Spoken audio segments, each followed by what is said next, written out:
Hello, everybody. My name is Dean Davis, and this is Multiply, the podcast that provides a word of encouragement for village church planters. Last week, we thought about God's declaration through the prophet Malachi. The Lord says to all who are married, "Be on your guard, do not be unfaithful." So we considered ways to be faithful to the wife God has given us. We emphasized the importance of completely avoiding sexual and emotional bonding with another woman. We said to both husbands and wives, do not be unfaithful. Do not bond with a person who is not your spouse. When we teach others to follow Christ, it's easy to say, do not sin, do not lie, do not steal, do not be unfaithful. But it's harder to say, here is what you should do to live a life that pleases God. Here is what you should do to live a life that is blessed by God. Here is what you should do to live the abundant life Christ bought for you. As a church planter, it's critical to give positive instruction, not just negative warning. God in His grace gives us insight into what He has in mind for marriage. In Malachi 2:14, He speaks to the men of Israel, telling them why He is no longer accepting their offerings. His reason is this: you have been unfaithful to your wife, though she is your partner, the wife of your marriage covenant. Here's a great insight. It teaches all of us how to live faithfully. We must view our spouse as our partner, our permanent partner. God says, she is your partner, the wife of your marriage covenant. So what is a partner?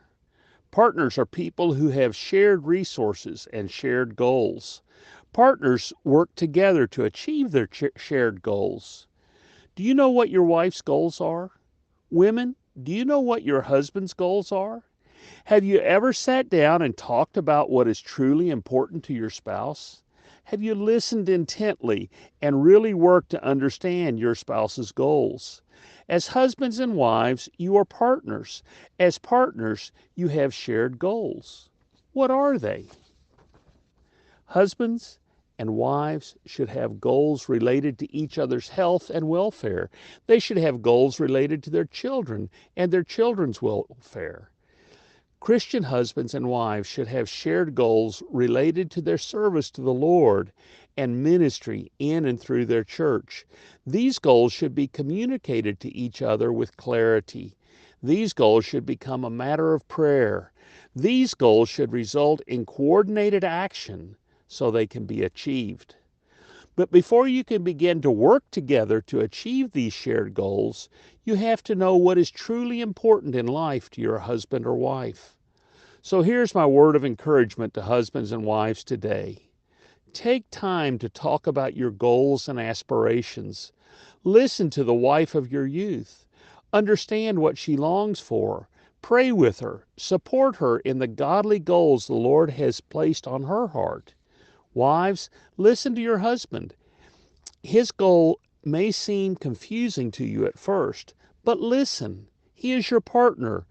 When you understand his God-given goals, affirm them. Pray with him for his goals to be achieved. Help him. You are his partner. When you understand your husband or wife to be your partner, your life partner with whom you achieve heartfelt God-given goals, faithfulness becomes much easier. Honor your spouse as your partner and enjoy the blessings of God. This has been Multiply, and I'm Dean Davis asking, who will you share this encouraging word with today?